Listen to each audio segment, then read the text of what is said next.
So I still remember this moment like it was yesterday. Okay. One of my first times I went out sober. I love to party at clubs. I love to dance. I love techno music. And there's a club in Toronto that I used to go to a lot and do a lot of drugs at and do a lot of drinking at. My first night out there, I went with a sober buddy of mine. We were pre drinking. Well, I was attending a pre drink with him. It was me and another sober guy and a bunch of other people at someone's condo doing a ton of drugs secretly, going in and out. We know when people are doing coke and other drugs, right? They're constantly disappearing. They're giving each other those, eye winks and movements. And now you got the bag, I got the bag, and then they're going, right? It was extremely tough for me. I still remember it like it was yesterday. I felt this pit in my stomach, right? I felt this unease, this, sweaty palms. There was music bumping and I was riddled with anxiety and fear. I didn't want to relapse. I had just come back from 4 months of rehab in Minnesota. I was 23 years old. I didn't really want to go, but I pushed myself to do it because I knew that I could go out and enjoy things without alcohol and drugs. I know that today. And I had a counselor that was at the sober house with me. He taught me that I could go out dancing and do the things that I love without alcohol and drugs. So here's what I learned that night. I learned that one, I didn't need to have alcohol and drugs to have fun and I could do the things that I like. I learned that I actually do enjoy techno music. I do enjoy dancing and I'm pretty good at it, or at least I think. I don't know, ask my wife. But the important thing here is getting sober is not about avoiding alcohol, avoiding the world, avoiding triggers. It's not about any of that. It's about facing that shit and being the person you are, being authentic, showing up as yourself, acting silly and crazy if you're silly and crazy without alcohol and drugs. Once I figured out that I could go into these places that I actually wanted to go to, right? You got to make sure that you actually want to be there. Your motive is right. Everything changed. I learned that I could do hard things in sobriety. I could go to places that I wanted to. I could dance and, let myself go a little bit and then wake up in the morning without a hangover and without regret, without having to start over again. It's the greatest feeling in the world. So in today's episode, I'm going to break down how to go out without drinking and drugs, where there is probably going to be drinking and drugs, or maybe just drinking. And this is timely for the holidays as well, because I know a lot of us have a lot of holiday parties, whether it be at work, family parties. There's a lot of things that involve alcohol where we might have to attend in early recovery or in recovery in general. So if you're sitting there thinking, how am I going to do this? How am I going to be in places where there's alcohol involved, people drinking, being stupid? How can I do it? I'm going to give you practical tools of how to go through step by step, what to do, what I do, what was taught to me, and how to survive the night sober, how to wake up the next morning feeling proud of yourself, and how to actually enjoy it without, white knuckling it through the night.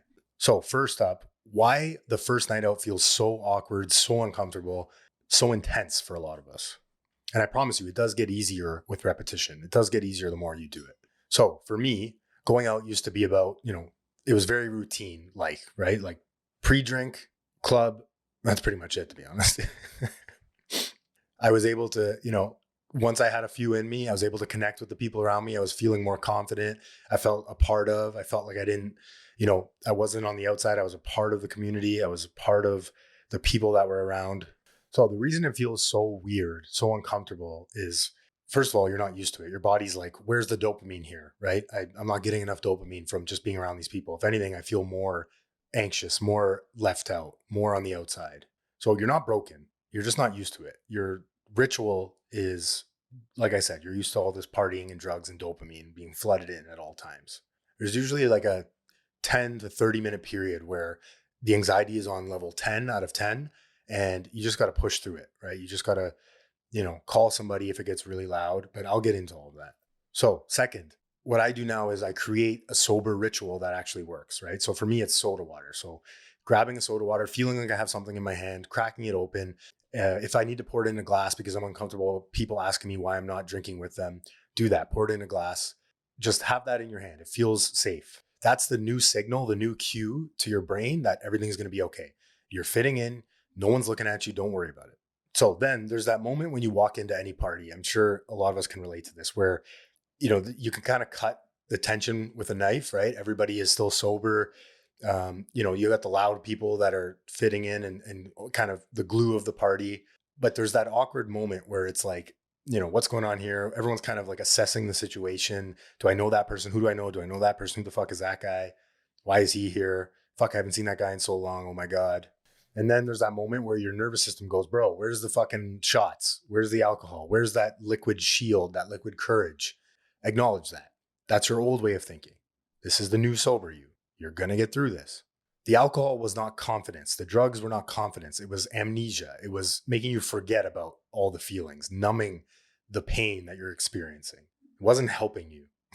Next, for the people that have been out already in sobriety, you will experience this.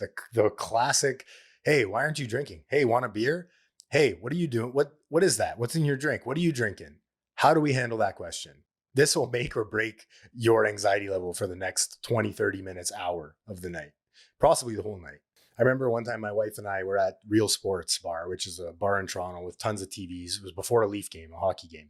And I had my soda water, and my wife had this massive beer in her hand. She's not a huge drinker, right? But once in a while, she'll like to have a beer.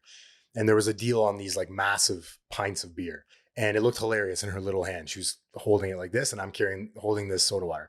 This fucking hammered guy comes up to us, and he just looks at me and he goes, bro, she's having that massive beer and you're drinking this water? Like, what the fuck is wrong with that? Right?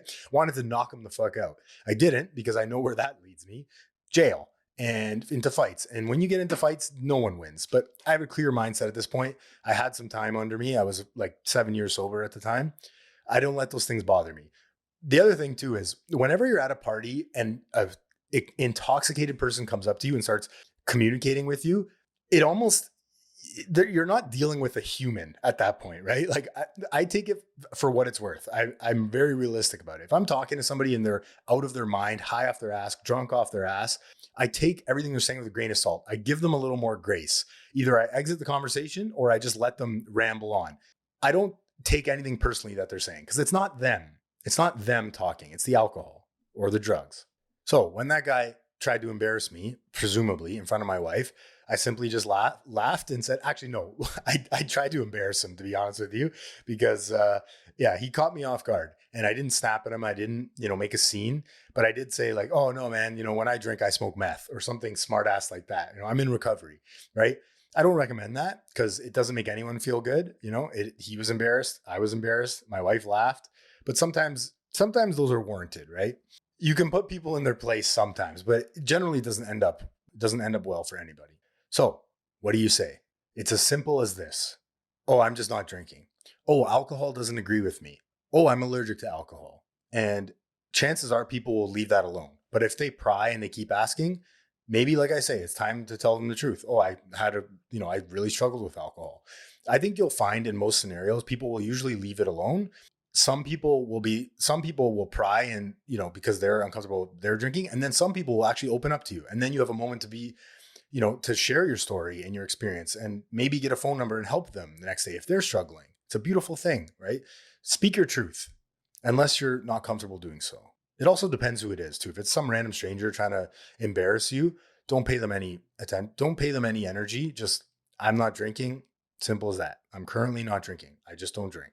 Don't overcomplicate it. All right, next, find your sober anchor. So a person that you trust and if they're not currently at the party, get them on the phone, right? Where everything starts to spin out. You start to feel like drinking. You're remembering the good old days. You're getting triggered left, right, and center. There's cocaine on the table and you remember only the good times.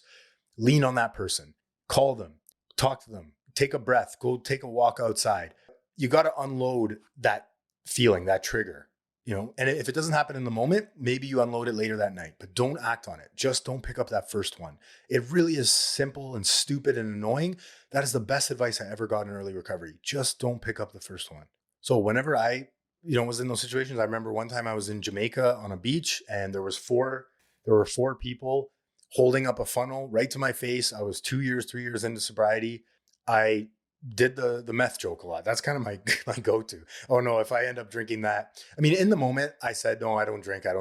It's okay. And then they left me alone, but that was really hard for me, right? I had to call somebody later that trip, and it was my sponsor at the time. I had to call him and tell him what happened, because it was extremely tough. And if I let that sit in my head, I guarantee you I would have relapsed on that trip. I was there for 2 weeks. I didn't have one drink. Okay. If I can do it, anyone can do it. You need connection in sobriety. You need people to lean on, that you can bounce things off of, that you can tell them what you're going through. You can't do this alone. If you haven't figured that out already, come on. I tried to do it on my own for so many years. It's not possible in my experience. So, next, after that, the freedom of leaving early. This is a blessing a lot of the time, right? There comes a point in every night where the vibe just shifts, right? You know what I'm talking about? When everybody is just past the point of no return. There's people that are sloppy. They're either following along or they're coming up to you and, man, I love you so much. And I'm so proud of you for being sober. If they know your story, it's okay to leave, right? It's usually, in my experience, like towards the 11, 12, midnight, right? 1 a.m., depending where you are, where the vibe just completely shifts. And there is nothing more for me to get out of that experience. I've gone, I've showed up, I've had good conversation, I've done what I needed to do, whether it was supporting a friend's birthday or going to Christmas. Like I said, you can leave early. Just be honest about it. If it's somebody that you love, go up to them and tell them, hey, thanks for having me. I'm going to go. Either I'm not feeling comfortable or I'm just going to go. You don't need to earn your exit. Just leave when the energy tells you to. Leave when it feels right. Okay, next, the trick that makes going out fun again. So you got to find what you like doing. For me, it's dancing, good conversation. When I go to any party sober, those are the two things I go into with. I'm going to have good conversation with people, interesting, deep intellectual conversations, or just meaningful debates or whatever, things that I can learn out of. I'm going to learn from this experience. I'm going to bring positive energy, positive attitude. I'm going to dance, enjoy the music, whatever it is for you. Find that thing and then go into every party with that intention. Set that intention before you go. And of course, a lot of you are listening saying, dancing, I need alcohol to dance. I need ecstasy to dance. Yeah, I was in that boat for a long time. It comes with practice. It comes with repetition. You got to learn how to look like an idiot for a bit, or at least be comfortable with thinking that you look like an idiot. Most of the time, people are too drunk to no one's watching you dance anyways. And if they are, it's their fucking problem. You do it enough times, it becomes easier. The moment you find fun without alcohol is when things will change for you. You just got to stick around long enough, ride out the wave, and you will find that moment where you can just enjoy being you at a party, being with your friends. I don't need alcohol to have fun anymore. My priorities have changed. It all goes back to like, what your idea of fun maybe wasn't fun. Was it fun? You probably wouldn't have come into recovery if you were still having fun. So next, going home after the night is over. This is the greatest feeling. When you get home, you go to bed and just, you have that feeling of like accomplishment, right? In your heart. You're like, I did the right thing. Nobody ever regrets waking up sober, right? Nobody ever regrets that, especially if you had a problem with drinking. Nobody ever regrets not drinking the night before. There is a stillness, a peace, a freedom that comes with doing the right thing and staying sober and getting through hard things that you didn't think that you could do, pushing through perceived limits. It is a beautiful gift. I hope you get to experience that. Celebrate those wins. Give yourself a pat on the back. Hey, I got through that sober. Amazing. I can get through anything sober. And I truly believe that. I've seen people in recovery get through death, divorce, breakup, illness, cancer diagnosis. I've seen it all, and they don't need to pick up a drink. I still remember it like it was yesterday. Like I said in the beginning, those first nights out sober are really fucking hard. But if you can get through them, if you can find somebody that you trust to have your back through it, preferably sober or, not a heavy drinker, it makes it so much easier. Rely on other people. You can't do this alone, but you can do it. You can get through it. So just to recap, find your sober token, your sober ritual. For me, it's the soda water. Grab onto that early. Go with the right intention. Set your intention before you go. I'm going to have fun. I'm going to dance. I'm going to have good conversation, whatever that is for you. Find that, hold on to it. Find your person to stick around with to help you get through it if things start to spiral out of control in your head. Have your response prepared of, I'm just not drinking. Keep it simple. Don't overcomplicate. Don't over-explain. You don't need to justify to anybody why you're not drinking or doing drugs. And then just reward yourself. Be proud of yourself for getting through it. You can't, in my experience, I can't hide from alcohol. I can't hide from drugs. I need to go out and experience these things to find out who I really am without alcohol and drugs. It's a self-searching process. The whole recovery thing is a self-searching, self-examination, honest self-appraisal process. It takes time, but it is worth it. It's hard work, but it is worth it. I promise you. Just stick around long enough to experience that. Don't pick up the first one. Call someone before you pick up the first drink. May recovery be with you. May the force be with you, whatever you want to use for that. Find someone to rely on, to trust in. Keep in contact with them. Don't go through it alone. If you're not feeling comfortable with your family having alcohol drinking, tell them. Tell them, it would be, I prefer if you guys didn't drink while I was there, just for this time, just for this event, whether it's Christmas or any of the holiday that you're celebrating, work party, show up with the right intentions. You can get through it. Be honest with yourself. When it's uncomfortable, you can leave. If you found this helpful today, subscribe, follow, please like. That is the best repayment you could give me. It is the best gift I could receive from you. All these tips, all these things I've learned have been passed down from the people that came before me. I don't claim to be a recovery guru or an expert. The only thing I'm an expert in is my own disease because I've studied it a long time. I've relapsed a lot of times. Become a PhD in your addiction. That's your only job here. And then when you can be of service, be of service. Stay tuned for more episodes. Send me a message on something, a topic you'd like me to discuss, and then we'll go from there. Recovery is simple, not easy. Do not overcomplicate it. I love you all. Have a great 24.